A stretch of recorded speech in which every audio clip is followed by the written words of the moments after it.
The Canaanite king of Arad, who lived in the Negev, heard that the Israelites were approaching on the road of Athrim.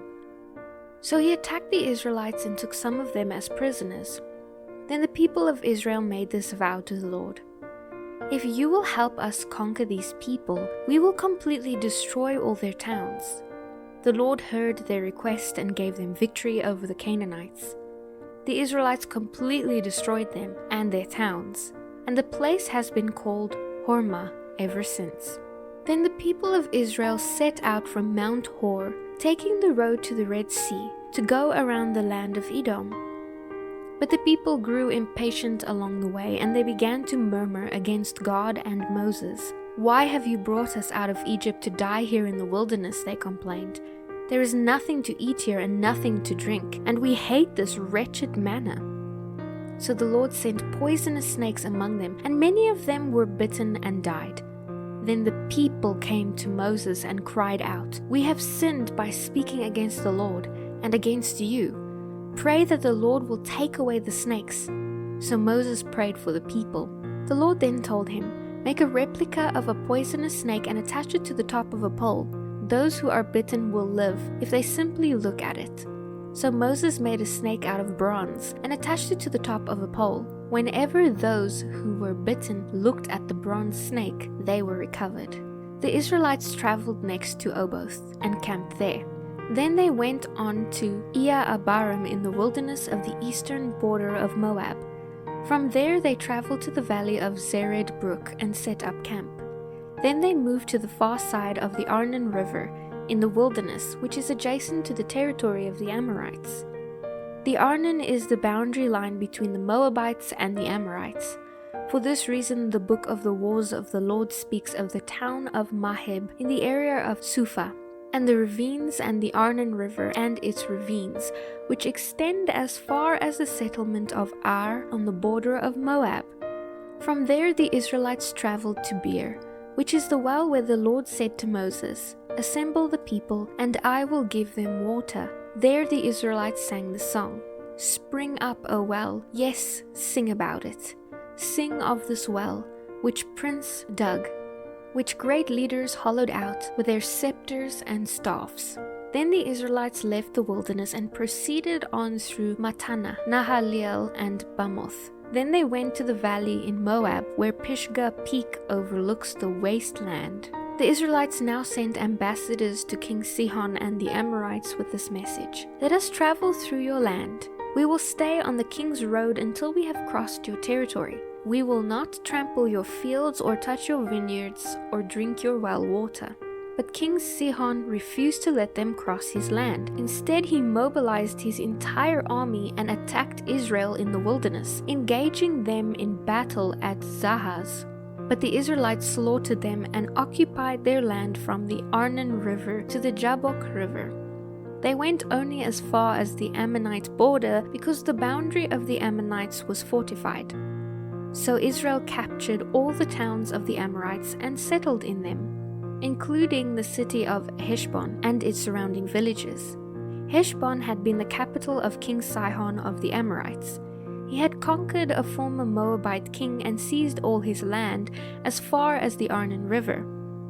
For this reason, the ancient poets wrote this about him: "Come to Heshbon, city of Sion.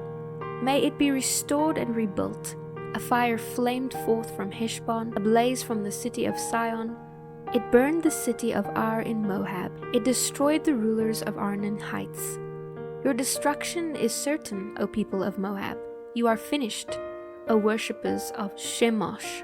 Shemosh has left his sons as refugees and his daughters as captives of Sihon, the Amorite king. We utterly destroyed them, all the way from Heshbon to Dibon. We have completely wiped them out as far away as Nophah and Medeba." So the people of Israel occupied the territory of the Amorites. After Moses sent men to explore the Jazer area, they captured all the towns in the region and drove out the Amorites who lived there. They then turned and marched toward Bashan.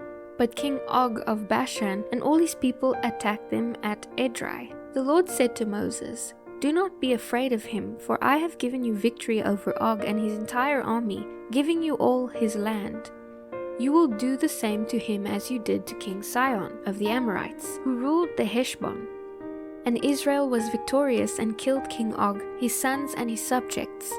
Not a single survivor remained. Then Israel occupied their land. Then the people of Israel traveled to the plains of Moab and camped east of the Jordan River across from Jericho. Balak son of Zippor, the Moabite king, knew what the Israelites had done to the Amorites, and when they saw how many Israelites there were, he and his people were terrified.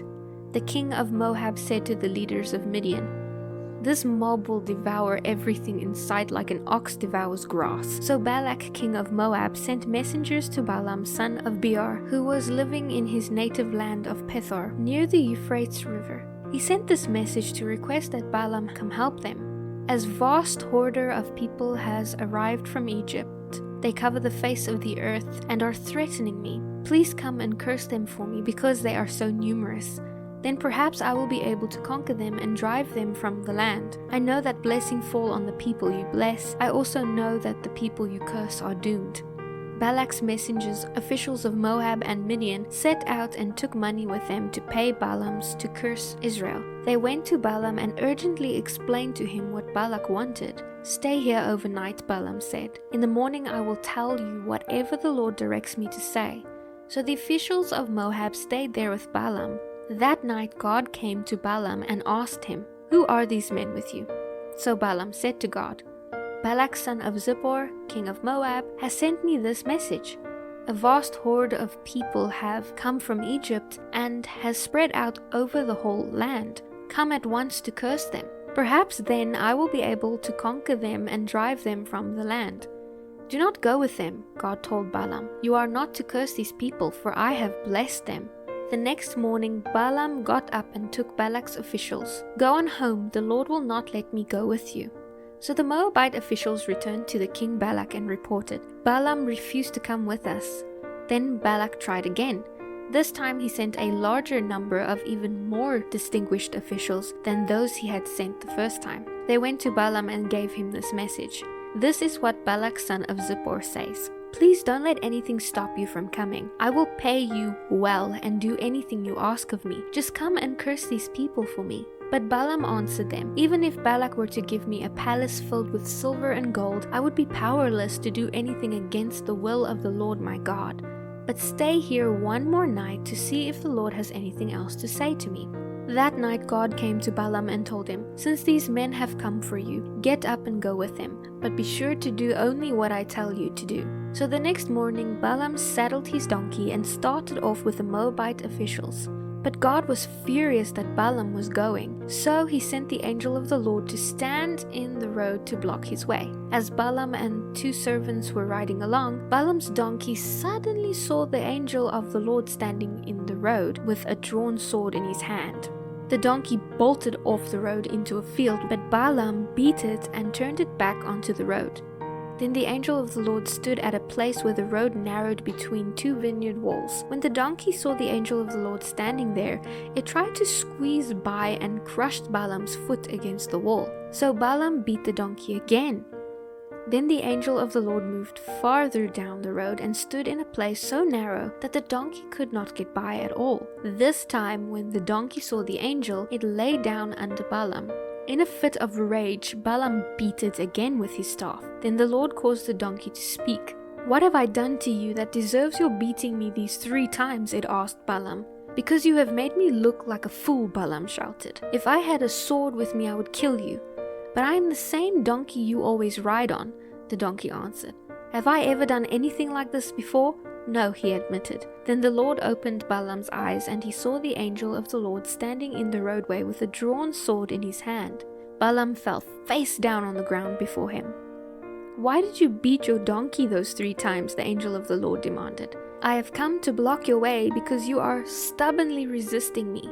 3 times the donkey saw me and shied away. Otherwise I would certainly have killed you by now and spared the donkey." Then Balaam confessed to the angel of the Lord, "I have sinned. I did not realize you were standing in the road to block my way. I will go back home if you are against my going." But the angel of the Lord told him, "Go with these men, but you may say only what I tell you to say." So Balaam went on with Balak's officials. When King Balak heard that Balaam was on his way, he went out to meet him at the Moabite town on the Arnon River, at the border of his land. "Did I not send you an urgent invitation? Why didn't you come right away?" Balak asked Balaam. "Didn't you believe me when I said I would reward you richly?"